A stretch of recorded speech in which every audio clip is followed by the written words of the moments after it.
Doctor Shyamaprasad Mukherjee ছিলেন ভারত ইতিহাসের এক বর্ণময় চরিত্র। একদিকে তিনি ছিলেন ভারতীয় জাতীয়তাবাদের রক্ষাকর্তা, অন্যদিকে তিনিই ছিলেন হিন্দু জাতীয়তাবাদের উদ্গাতা। আবার একদিকে তিনি ছিলেন সমকালীন ভারতের একজন বিদগ্ধ পণ্ডিত ও শিক্ষাবিদ, অন্যদিকে তিনি ছিলেন আধুনিক পশ্চিমবঙ্গের জনক তথা হিন্দু বাঙালিদের হোমল্যান্ড তৈরির স্থাপত্যা। বিশেষ পরিস্থিতিতে আইন অমান্য বা ভারত ছাড়ো আন্দোলনের বিরোধিতা করলেও তিনি কিন্তু ওইসব আন্দোলনে ব্রিটিশ সরকারের দমন নীতির তীব্র প্রতিবাদ জানিয়ে বাংলার মন্ত্রিত্ব থেকেই ইস্তফা দিয়েছিলেন।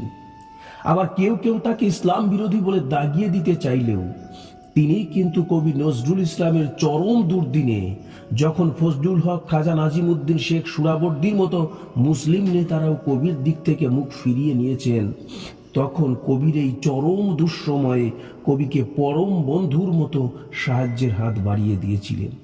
আসলে বিগত দিনগুলিতে শ্যামাপ্রসাদের চরিত্রিক মূল্যায়ন কখনই সঠিকভাবে হয়নি। তিনি বরাবরই রাজনীতির শিকার হয়েছেন।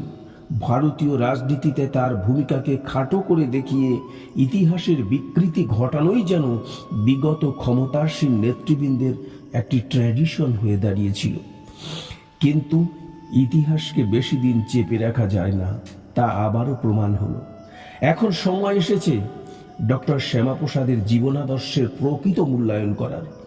তাই আপনাদের কাছে আমার বিনম্র অনুরোধ, শ্যামাপ্রসাদ নামটি শুনেই কেউ যেন তাকে কেবলমাত্র হিন্দু মহাসভার সভাপতি বা জনসংঘের প্রতিষ্ঠাতা বা রাষ্ট্রীয় স্বয়ংসেবক সংঘের নেতা, শুধুমাত্র এইসব দৃষ্টিকোণ থেকেই যেন তার বিচার করবেন না।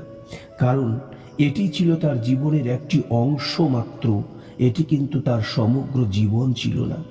তবে আসুন দেখা যাক প্রকৃতপক্ষে কি ছিলেন এই শ্যামাপ্রসাদ মুখার্জি। 1901 খ্রিস্টাব্দের 6 জুলাই কলকাতার ভবানীপুরের এক সম্ভ্রান্ত ব্রাহ্মণ পরিবারে ডক্টর শ্যামাপ্রসাদের জন্ম। পিতা আশুতোষ মুখার্জি ছিলেন বাংলার বাঘ নামে পরিচিত একজন বিখ্যাত ব্যারিস্টার ও কলকাতা বিশ্ববিদ্যালয়ের উপাচার্য, যিনি না থাকলে নেতাজি সুভাষচন্দ্র বসুও হয়তো আইসিএস হতে পারতেন না।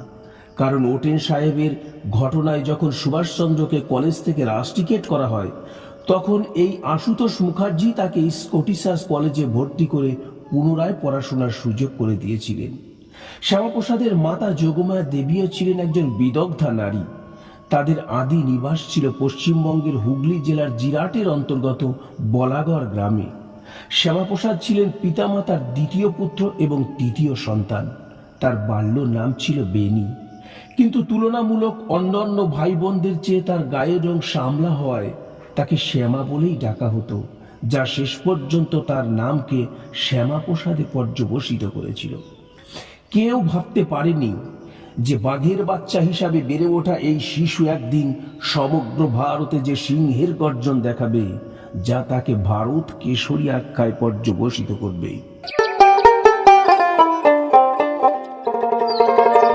বিদগ্ধ পিতামাতার সন্তান হিসাবে শ্যামাপ্রসাদ বাল্যকাল থেকেই ছিলেন প্রচণ্ড মেধার অধিকারী। 1921 খ্রিস্টাব্দে প্রেসিডেন্সি কলেজ থেকে তিনি ইংরেজিতে ফার্স্ট ক্লাস ফার্স্ট হয়ে বিএ পাশ করেন। এরপর বাংলা ভাষাতেও তিনি প্রথম বিভাগে এমএ পাশ করেন। 1924 খ্রিস্টাব্দে বিএল পরীক্ষাতেও সমগ্র বিশ্ববিদ্যালয়ে প্রথম স্থান অর্জন করে তিনি কৃতকার্য হন। 1926 খ্রিস্টাব্দে তিনি ব্যারিস্টারি পড়তে বিলাত যাত্রা করেন এবং 27-এ অত্যন্ত সফলতার সঙ্গে ওই কোর্স সমাপ্ত করে দেশে ফিরে আসেন। ইতিমধ্যে 1922 খ্রিস্টাব্দে সুধা দেবীর সঙ্গে তার বিবাহ হয় এবং সাংসারিক জীবনে তাদের 5 জন সন্তানও হয়, যাদের মধ্যে একজন অতি অল্প বয়সে মারা যান। 1934 খ্রিস্টাব্দে মাত্র 33 বছর বয়সে তিনি তার স্ত্রীকে হারান এবং আর কোনোদিন তিনি দ্বিতীয় বিবাহ করেননি।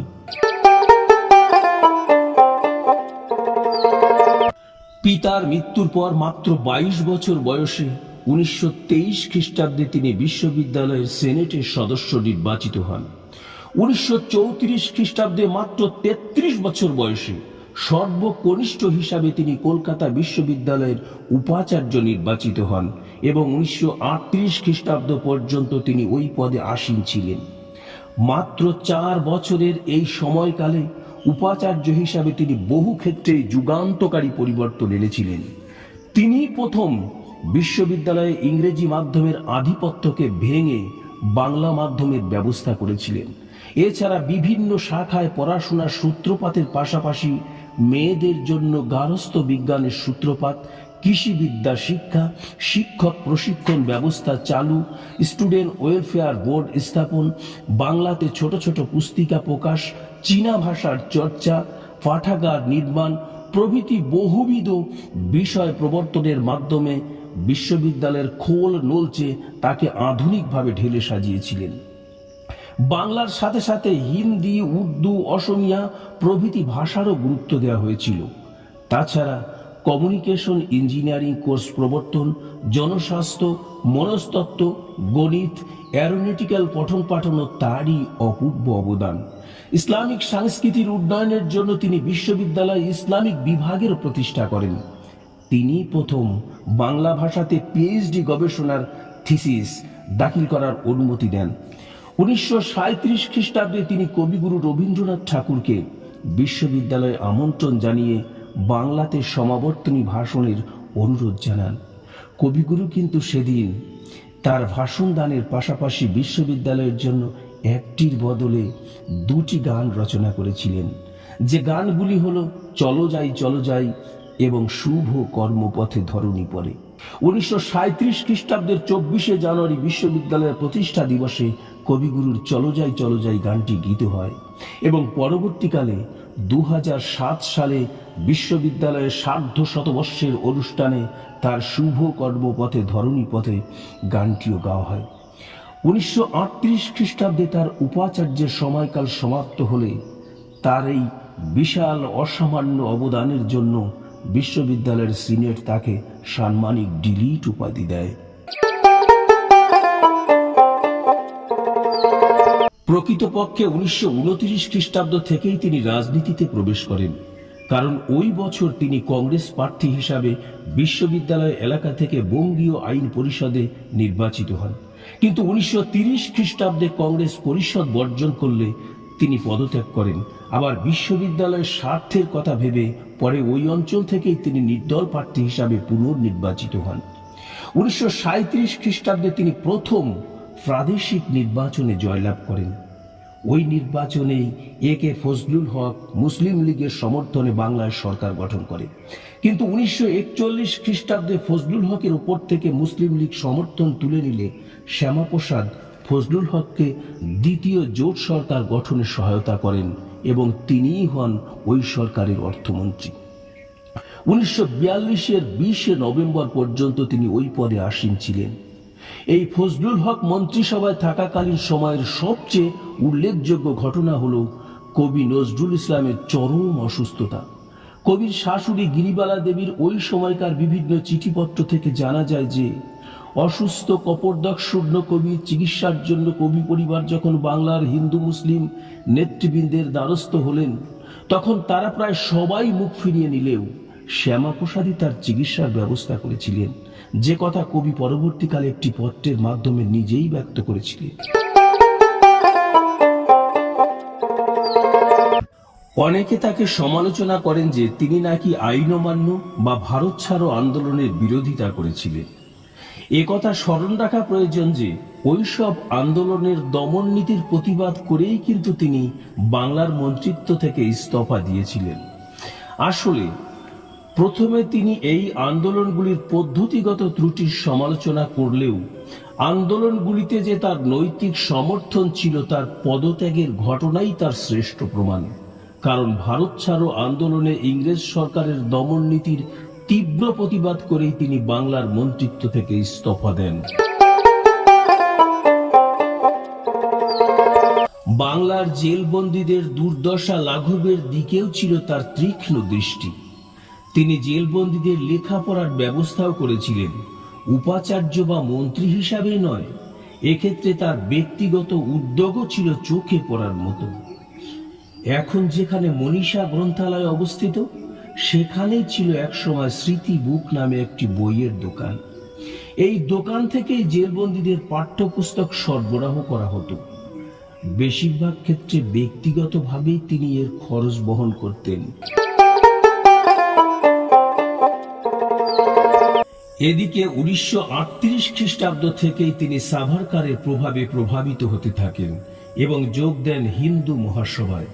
1939 খ্রিস্টাব্দে তিনি হিন্দু মহাসভার ভারপ্রাপ্ত সভাপতি এবং পরবর্তীকালে তিনি কার্যনির্বাহী সভাপতি নির্বাচিত হন। 1943 খ্রিস্টাব্দ থেকে 1946 খ্রিস্টাব্দ পর্যন্ত তিনি ওই পদে আসীন ছিলেন। 1943-এর মন্বন্তরের সময় তিনি ব্যাপক সাহায্যদানের উদ্দেশ্যে একটি সংগঠন গঠন করেছিলেন। 1944 খ্রিস্টাব্দে তিনি প্রকাশ করেন ন্যাশনালিস্ট নামে একটি ইংরেজি পত্রিকা। ওই পত্রিকায় তিনি দেশভাগের বিরুদ্ধে তার মতামত ব্যক্ত করেন। 1940 খ্রিস্টাব্দে মুসলিম লীগের লাহোর প্রস্তাব পাশ হবার পর তিনি ঢাকার কর্পোরেশন ময়দানে এক বিরাট জনসভায় দেশভাগের ওই প্রস্তাবের বিরুদ্ধে তিনি প্রতিবাদ করেন। এমনকি জেল থেকে বেরিয়ে গান্ধীজি যখন জিন্নার সঙ্গে বৈঠকের ইচ্ছা প্রকাশ করেন, তখন শ্যামাপ্রসাদ একটি চিঠিতে গান্ধীজিকে অনুরোধ করেন যাতে তিনি জিন্নার সাথে বৈঠকে মিলিত না হন বা কোনো কিছুর বিনিময়ে ভারত ভাগে রাজি না হন। কারণ তিনি উপলব্ধি করেছিলেন মুসলিম লীগের সঙ্গে আগ বাড়িয়ে বৈঠক করতে যাওয়ার অর্থই হলো জিন্নার কাছে কংগ্রেসের আত্মসমর্পণ করা। এরপর 1945 খ্রিস্টাব্দে যখন আজাদ হিন্দ দিবসে ছাত্র সরকারের মধ্যে সংঘর্ষ হয়, তাতেও তিনি ছাত্রদের নেতৃত্ব দান করেন। এরপর 1946 খ্রিস্টাব্দে শুরু হয় ভয়ঙ্কর দাঙ্গা। কলকাতা, নোয়াখালী প্রভৃতি অঞ্চলে হাজার হাজার মানুষের হত্যালীলা, নারী ধর্ষণ প্রভৃতি নারকীয় ঘটনায় তদানীন্তন রাজনীতি চরম অগ্নিগর্ভ হয়ে ওঠে। তাই প্রথমে তিনি ভারত বিভাগের তীব্র বিরোধী হলেও পরবর্তীকালে সাম্প্রদায়িক দাঙ্গা বা তজ্জনিত পরিস্থিতির কারণে তিনি বাংলার হিন্দুদের নিরাপত্তা নিয়ে চিন্তিত হয়ে পড়েন। দাঙ্গার সময় বলিষ্ঠভাবে তিনি দুর্গতদের পাশে দাঁড়ান। আর এই কারণে অত্যন্ত কাছ থেকে দাঙ্গার বীভৎস রূপ দেখে তিনি বাঙালি হিন্দুদের অস্তিত্ব ও নিরাপত্তা নিয়ে ভীষণভাবে আতঙ্কিত হয়ে পড়েন। তাছাড়া ওই সময় মুসলিম লীগ সমগ্র বাংলাকেই পাকিস্তানের অন্তর্ভুক্তির দাবি জানায়। তাই তিনি এই বাঙালি হিন্দুদের নিরাপদ ভূমি তৈরির উদ্দেশ্যে এবং তাদের জন্য একটি হোমল্যান্ড গঠনের জন্য পশ্চিমবঙ্গ নামক পৃথক প্রদেশ গঠন করে তা ভারতের সঙ্গে অন্তর্ভুক্তির দাবি জানান। তাই দেখা যায় যে শ্যামাপ্রসাদ মুখার্জি লীগের লাহোর প্রস্তাবের পর একসময় বলেছিলেন যারা দেশভাগের কথা বলছেন তাদের তল্পিতল্পা গুটিয়ে দেশ ছাড়া উচিত, সেই শ্যামাপ্রসাদই মাউন্ট ব্যাটেনকে একখানি চিঠি লিখে বাংলা ভাগের দাবি জানান। মেঘনাথ সাহা, যদুনাথ সরকার, সুনীতি কুমার চট্টোপাধ্যায় সহ বহু বিদগ্ধ বাঙালি পণ্ডিত সেদিন তার এই দাবিকে সমর্থন জানান, যা শেষ পর্যন্ত প্রাদেশিক আইনসভার ভোটাভুটিতে বাস্তবায়িত হয় এবং জন্ম নেয় নতুন প্রদেশ পশ্চিমবঙ্গের। বলা বাহুল্য, তিনি যদি সেদিন বাংলা ভাগের এই উদ্যোগ না নিতেন, সমগ্র বাংলাই সেদিন পাকিস্তানের অন্তর্ভুক্ত হতো। যাই হোক, 1946-এর নির্বাচনে তার দল হিন্দু মহাসভা তেমন সাফল্য লাভ করতে না পারলেও তিনি নিজে কিন্তু বিশ্ববিদ্যালয় এলাকা থেকে বঙ্গীয় ব্যবস্থাপক সভার সদস্য নির্বাচিত হলেন এবং পরবর্তীকালে তিনি ওই বাংলা থেকেই গণপরিষদের সদস্য নির্বাচিত হন। এরপর 1947 খ্রিস্টাব্দের 15 আগস্ট খণ্ডিত ভারত স্বাধীন হল। জন্ম নিল পূর্ব পাঞ্জাব ও পশ্চিমবঙ্গ। স্বনামধন্য বাগ্মী শ্যামাপ্রসাদ মুখার্জি একজন মর্যাদা সম্পন্ন সাংসদ হওয়ায় নেহেরু মন্ত্রিসভায় শিল্প ও সরবরাহ দপ্তরের মন্ত্রী হিসাবে শপথ নিলেন। এই সময় নবগঠিত ভারতের শিল্প ও অর্থনীতির উন্নয়নে তিনি কতকগুলি যুগান্তকারী কার্য সম্পাদন করেছিলেন, যেগুলি আজও ভারতের উন্নয়নের ইতিহাসে যুগান্তকারী পদক্ষেপ হিসাবে চিহ্নিত হয়ে আছে। শিল্পমন্ত্রী থাকাকালীন সময়ে তিনি শিল্প উন্নয়ন নিগম, নতুন শিল্পনীতি প্রণয়ন, চিত্তরঞ্জন রেল ইঞ্জিন কারখানা স্থাপন, সিন্ধিতে সার কারখানা, খড়গপুরে ভারতের প্রথম আইআইটি খড়গপুর স্থাপন এবং কলকাতায় প্রথম Indian institute of social welfare and business management স্থাপনের ভাবনাও তারই মস্তিষ্ক প্রসূত। মধ্যপ্রদেশের ভিলাইয়ের লৌহ ইস্পাত কারখানা, মধ্যপ্রদেশের জাতীয় নিউজ প্রিন্ট কারখানা, দামোদর ভ্যালি কর্পোরেশন, কেন্দ্রীয় রেশম বোর্ড স্থাপন প্রভৃতি গুরুত্বপূর্ণ বৃহৎ কর্মকাণ্ডগুলি তারই অনন্য সাধারণ কীর্তি। তার এই যুগান্তকারী পদক্ষেপগুলি নবগঠিত ভারতের শিল্প ও অর্থনীতির ক্ষেত্রে ব্যাপক ব্যাপক পরিবর্তন এনেছিল। এতক্ষণ যে আলোচনাটুকু করলাম তাতে কি মনে হলো যে তিনি কেবলমাত্র হিন্দু মহাসভার নেতা, কলকাতা বিশ্ববিদ্যালয়ের উপাচার্য, বা বঙ্গীয় মন্ত্রিসভার কার্যকাল, বা স্বাধীন ভারতের শিল্প সরবরাহ মন্ত্রী হিসাবে তার এই অবদান বাংলা তথা ভারতের শিক্ষা, শিল্প, অর্থনীতি ও সাংস্কৃতিক জীবনে যে সুদূর প্রসারী প্রভাব ফেলেছিল তা কিন্তু বলার অপেক্ষা রাখে না। যাই হোক, তার জন্মদিনে তাকে গভীরভাবে শ্রদ্ধা জানিয়ে প্রথম পর্বের আলোচনা সমাপ্ত করছি। দ্বিতীয় পর্বে আলোচনা করব নেহেরু মন্ত্রিসভা থেকে তার পদত্যাগের কারণ, তার জনসংঘ প্রতিষ্ঠা এবং তার কাশ্মীর অভিযান এবং সেখানে তার মর্মান্তিক মৃত্যু কাহিনী। পর্বটি দেখার আমন্ত্রণ রইল। নমস্কার।